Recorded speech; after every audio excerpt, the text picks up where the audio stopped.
Selamat datang di Pusat Jawa Barat. Silakan. Dan inilah kita berada di ruang multimedia saat ini di ruang pertemuan. Perkenalkan, nama saya Hendy Hermawan. Saat ini saya diamanahi sebagai manajer operasional. Kemudian di samping saya, ya, saya perkenalkan Dr. Haji Injam adalah koordinator pelaksana administrasi sekaligus bendahara Muslim Jawa Barat. Kemudian beberapa rekan saya di belakang, Kang Ahmad Zain Jenny. Kang Ahmad Jenny berdiri ya. Ini staf keuangan. Kemudian Kang Salman Al-Farisi, ini adalah staf pemeliharaan sarana prasarana. Kemudian Bapak Edi Setiadi dan Kang Yoga, ini bagian humas dan IT Pusdani. Sebelum kita memulai, saya sampaikan pertama kegiatannya kita akan melihat dulu profil Pusdani, kemudian beberapa sambutan dari Ketua MUI Kota Medan, kemudian disambut dilanjutkan dengan sambutan dari perwakilan Muslim Jawa Barat. Selanjutnya tanya jawab dan kita selesaikan dengan rapat rumah tentunya dan cenderamata sebagai insyaallah. Baik, tanpa menunggu waktu lagi, mohon diputar profil Pusdani.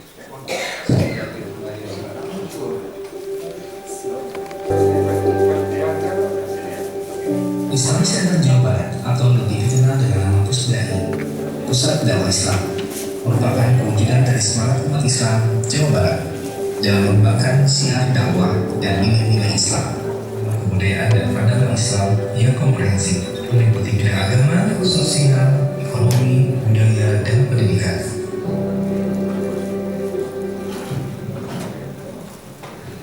Sejak dirumuskan pertama kali pada tahun 1979 sampai masa pembangunan dan operasinya kegiatan di tahun 1997, Muslim Jawa Barat telah mengembangkan dua fungsi utama, yaitu sebagai pusat pengembangan dan penyebaran agama serta kebudayaan di Jawa Barat. Kesediaannya dari perwakilan dari ulama Indonesia Kota Medan kami haturkan. Assalamualaikum warahmatullahi wabarakatuh. Bismillahirrahmanirrahim. Alhamdulillah wassalatu wassalamu ala sayyidina Muhammadin wa ala alihi wa sahbihi ajma'in. Allah ta'ala kafarin 'azim wa rahmatul fa'ilin. A'udzu billahi minasyaitonir rajim. Bismillahirrahmanirrahim. Innama yakhsyallaha min 'ibadihi ulama. Shadaqallahul 'azim. Yang sama kita hormati, kita muliakan, dan tentu banyak terima kasih kita kepada saudara kita Haji Enjam bersama rekan-rekan di Pusat Dakwah Islam Bandung ini yang telah menerima kita, walaupun kita tahu waktunya sangat sempit, yang sebagainya tadi kita laksanakan sebelum zuhur ya, tapi karena tadi mungkin pertemuan kami dengan Profesor Miftah Farid ya, ini cukup luar biasa, cukup banyak informasi kita dapatkan dari sana, jadi sedikit terlambat. Kemudian mendampingi saya yang utamanya ini ada Kepala Badan Kes Pangpol Kota Medan, beliau ini atas nama Pemerintah Kota Medan, yaitu Bapak Haji Abdul Subiring. Kemudian Wakil Ketua Umum, berurutan saja ini Kiai Haji Zulfikar Hajar, Wakil Ketua Umum. Kemudian Wakil Ketua Umum kedua ada Dr. Haji Burhanuddin Darmanik. Memang dalam struktur kita terbaru bahwa untuk MUI Kabupaten Kota, Wakil Ketua Umumnya 2 orang. Jadi kalau pusat itu kelihatannya ada 3 ya. Nah, baru di sebelahnya ini yang kita banggakan, anak muda kita, Ketua Komisi Ekonomi sekaligus anggota Dewan. Jadi kalau kita kekurangan anggaran ya, tapi alhamdulillah paling mainkan. siap ketua. Jadi kita alhamdulillah cukup beragam dalam kepengurusan MUI Kota Medan periode 2001-2026 ini. Nah, namanya belum tadi, Masya Allah. Namanya Afif Abdillah, yang kebetulan ayahanda beliau juga ada 2 periode sebagai wali kota Medan ketika itu. Dan apa yang kami hajatkan datang ke sini sebetulnya merupakan kelanjutan gagasan ayahanda beliau, bahwa tahun 2005 ayahanda beliau telah menggagas berdirinya Islamic Center di Kota Medan. Untuk itulah kita perlu belajar bagaimana mengelola Islamic Center itu nanti mengacu kepada Pusda ini. Nah, kita lihat tadi secara sederhana, sepintas sudah kita lihat dan kita pelajari ya itu tadi, tapi tentu kita ingin lebih dalam daripada itu. Yang pertama ada 3 poin utama nih yang ingin kami tanyakan. Pertama, ini Pusda ini didirikan oleh swasta kah, pemerintah kah, atau pihak mana yang mendirikan ini? Itu pertama. Yang kedua, setelah berdiri tentu ada pengelola. Tim pengelola ini apakah ini semata-mata pemerintah atau swasta sudah atau bagaimana? Ini kayak mau informasi. Nah, kemudian kita yakin bahwa dari pengelola ini butuh dana. Itu pastilah. Kebersihan paling tidak ya, butuh dana. Air itu pun dibayar. Pak ini dari mana? Kami takut nanti Pak I berdiri Islamic Center kami, tapi saya bayar air apa ya untuknya itu bahaya ini. Jadi perlu kami belajar bagaimana kira-kira dapat menghimpun dana-dana untuk bisa membiayai pengelolaan dari Islamic Center yang akan kami dirikan itu nanti. Alhamdulillah, ibadi assalamualaikum warahmatullahi wabarakatuh. Asyhadu an la ilaha illallah wa asyhadu anna Muhammadan abduhu wa rasuluh. Allahumma sholli ala sayyidina Muhammad wa ala alihi wa ashabihi ajmain. Amma ba'du. Pertama-tama mari kita panjatkan puji serta syukur kepada Allah Subhanahu wa taala yang telah mempertemukan kita di tempat yang mulia di Masjid Pusdai, Jawa Barat. Selamat datang di Pusdai, selamat datang di Kota Bandung, kota yang sejuk. Walaupun sekarang agak panas karena musim hujan, jadi sejuk lagi. Permohonan maaf Pak Ketua DKM, beliau sebagai guru besar di UIN Sunan Gunung Jati hari ini tidak bisa menjalankan tugas. Kalau kemarin betul kemarin juga ada dari Malang ya, beliau ada di sini. Di hari ini tidak bisa dan menugaskan saya untuk menerima beserta kawan-kawan. Sekaligus saja tadi gambaran umum Pusdai sudah, sekaligus saja menjawab yang tadi, yang 3 hal. Yang pertama, Pusdai ini didirikan oleh pemerintah. Didirikan oleh pemerintah pada tahun berdiri pertama itu tahun 1997, tanggal 2 Desember. Jadi kemarin kita baru milad ke-25 kemarin. 25 tahun sudah berdiri. Sedangkan yang mengelolanya ada yang disebut di pemerintahnya Badan Pengelola Islamic Center, BPIC. Badan Pengelola Islamic Center ini ex officio dipimpin oleh Kepala Biro Kesra Kesejahteraan Rakyat. Jadi Kepala Biro Kesra merangkap sebagai Kepala BPIC. Bukan hanya Pusdai di bawah BPIC ini, karena sarana keagamaan itu bukan hanya Pusdai, tapi juga ada Masjid Raya, itu juga di bawah BPIC. Kemudian juga ada masjid di Atawun yang di Puncak, itu juga di bawah BPIC. Di Sukabumi ada Raudatul Irfan, juga di bawah BPIC. Di RPTQ, kebetulan di RPTQ juga ada masjid dan sarana keagamaan juga ada, itu juga punya pemerintah di bawah BPIC. Tetapi pengelolaan sehari-harinya diserahkan ke masing-masing masjid dengan biaya sebagian dari pemerintah, selebihnya dari masyarakat. Kemudian Kepala BPIC mengangkat sesuai dengan Pergub DKM di masing-masing kota. Jadi kami ini diangkat oleh Kepala BPIC. Karena DKM ini ada bukan hanya di Pusdai, tapi ada di beberapa milik pemerintah Provinsi Jawa Barat. Cukup banyak masjid yang dimiliki oleh pemerintah Jawa Barat. Di yang baru sekarang ada Al-Jabar di Garut, Rancabuaya juga Al-Jabar juga ada di sana, di Plumbon juga ada. Jadi cukup banyak yang di bawah naungan BPIC ini. Masing-masing ada DKM-nya yang diangkat oleh Kepala BPIC, Badan Pengelola Islamic Center. Kemudian yang dibayar lagi oleh pemerintah sarana dasar ya, kayak listrik, gitu. Itu oleh pemerintah. Kemudian internet ya, telepon internet oleh pemerintah. Kemudian pemeliharaan yang besar oleh pemerintah.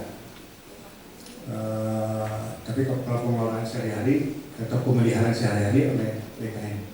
Maksud pemeliharaan yang besar itu kayak pencetak, bocornya terlalu besar, atau ada bangunan apa, itu oleh pemerintah. Tapi kalau yang untuk sehari-hari itu oleh DKM. Sekarang DKM uangnya dari mana? Ya dari masyarakat. Kita mengandalkan dua, satu canceling, yang kedua parkir. Canceling dengan parkir sama-sama tidak ditarik. Jadi parkir juga ya bukan retribusi, tapi itu infak. Makanya kalau melihat ke tempat parkir dikasih kartu untuk kontrol, tapi untuk mengasihkannya bebas. Mau ngasih, mau tidak, mau 1.000, mau 2.000, mau 100.000, silahkan, tergantung jamaah. Kebetulan di pemerintah Kota Bandung memang aturannya kalau gedung pemerintahan atau sarana pemerintah dengan sarana ibadah tidak dikenakan pajak parkir.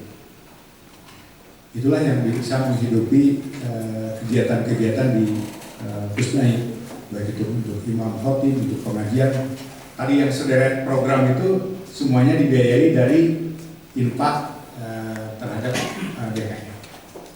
Kita memanfaatkan infak ini, kita berdayakan sedapat mungkin untuk kegiatan-kegiatan. Kita juga punya badan mal ya, Baitul Mal Peduli Umat. Nah kalau yang zakat mal apa itu ada Baitul Malnya, tidak dimasukkan ke saya, itu benar. Karena itu kan ada aturan mainnya ya, Baitul Mal tersendiri, yang zakat dan sebagainya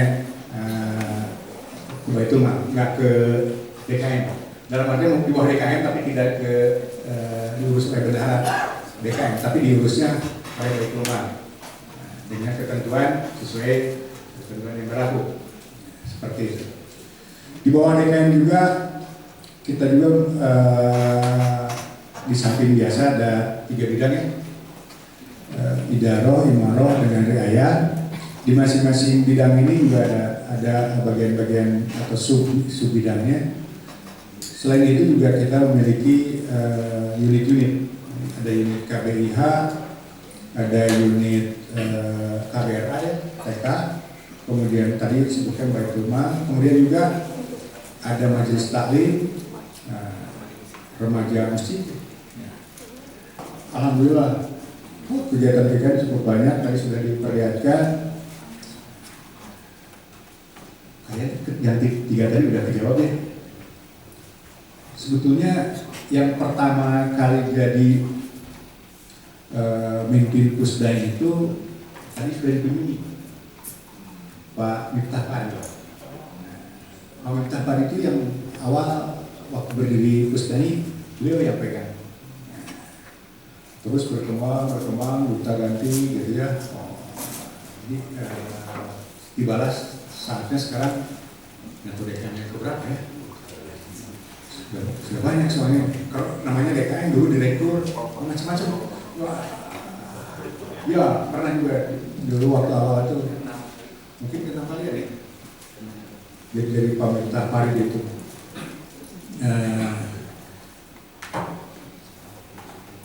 Pak Miftah masih kemarin kebetulan di Milad kita mengundang para pendiri. Milad Pusdai yang ke-25 ini para pendiri yang kebetulan masih ada, kita undang, kita kunjungi malahan beberapa gubernur, wakil gubernur yang dulu mendirikan ini kita kunjungi. Kita undang juga untuk datang karena sudah sepuh, ada yang sudah tidak bisa memungkinkan datang, ya kita sowan. Kita berterima kasih pada yang mendirikan Pusdai. Menarik tadi Pak yang disampaikan bahwa ada dua sumber di sini. Saya nggak tahu ini Pak Arjuna. Kalau dua sumber ini ada sebagian dari pemerintah, sebagian juga dari UPAP, kalau nggak salah ya. Tapi saya lihat ada CSR tadi Pak. CSR perusahaan. Saya tertarik di sini. Apa CSR ini diarahkan oleh pemerintah? Pertanyaan pertama, apakah CSR diarahkan oleh pemerintah ke Pusdai atau dari Pusdai sendiri yang menerima atau mungkin mencari dana CSR? Dan tadi saya lihat juga karena kebetulan kita di Komisi Pemberdayaan Ekonomi Umat tentang pelatihan kewirausahaan seperti apa yang biasanya dilakukan di Pusdai, artinya bagaimana selama ini perjalanan pelatihan kewirausahaan yang ada untuk perusahaan secara Islami, tapi mungkin seperti apa lebih dalamnya, audiensnya diambil dari mana? Kalau kita di MUI Kota Medan banyak dari BKM masjid kita latih. Tapi mungkin di Pusdai di sini kami ingin belajar. Apakah mungkin dari mahasiswa ataukah mungkin dari siswa sekolah atau dari mana saja? Ini yang mungkin bisa menjadi menambah laksana pengetahuan kami sehingga kami bisa terapkan di Kota Medan. Saya rasa mungkin itu izin ketua dari saya. Terima kasih. Assalamualaikum warahmatullahi wabarakatuh. CSR PJB, mangga. Karena yang ngebangun ini nih. Silakan tentang CSR-nya yang Bang Jebar. Baru satu kali. Alhamdulillah. Izin untuk CSR ini kami membuat proposal itu sejak 2015.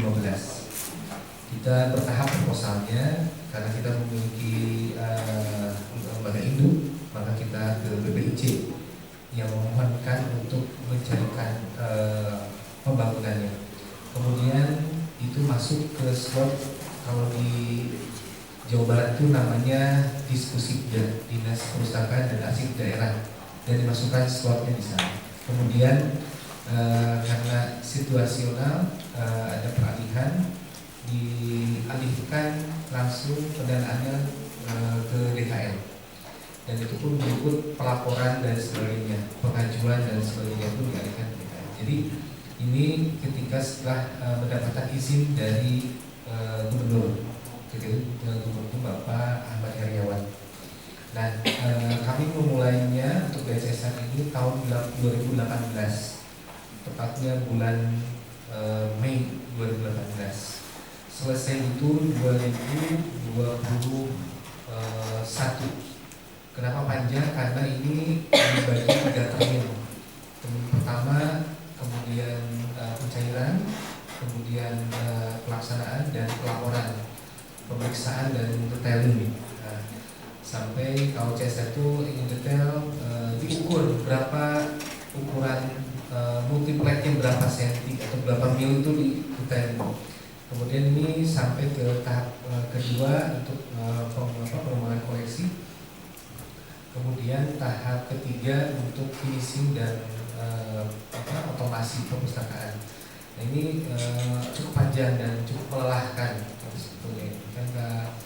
Jadi alhamdulillah itu selesai dan besarnya sekitar 1 miliar rupiah untuk pengembangan renovasi perpustakaan ini. Perpustakaan, khusus perpustakaan saja. Perpustakaan aja? Ya, interior, koleksi, dan komputer. Ya, sama kita nanti kan? Ya, insya Allah. Diundang juga kami ke sana ya biar bisa ke sana. Oh, boleh. Ada tulisan dari pengurus MUI Kota Medan. Terus ini tulisan saya.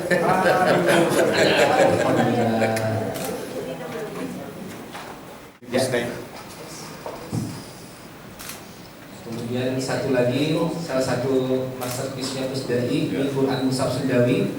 Ini adalah Sundawi, ukuran besar, dan kami cetak dalam ukuran kecil. Ukuran besarnya 70 cm x 55 cm. sekitar 763 halaman, dan ini berlapis sekitar 2,5 kilogram. Masing-masing juz ini memiliki ornamen konsep yang berbeda. Ornamen Masing-masing Sunda. dari Sunda ya. Mohon doakan kami supaya mencetak kembali. Sesuai dengan daerah masing-masing di Jawa Barat. Kami sudah Ornamennya masing-masing daerah seperti batik, kan banyak juga batik di Jawa Barat ini. Jadi khasnya mulai dari Cirebon, dia di Jawa Barat.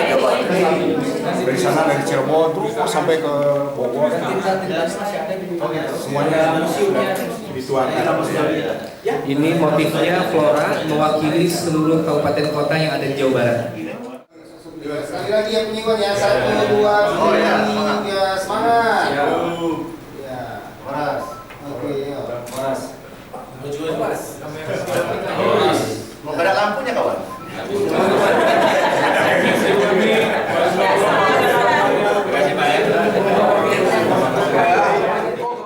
Assalamualaikum warahmatullahi wabarakatuh. Saya Dr. Haji Hasan Masud Agi, Ketua Umum MUI Kota Medan.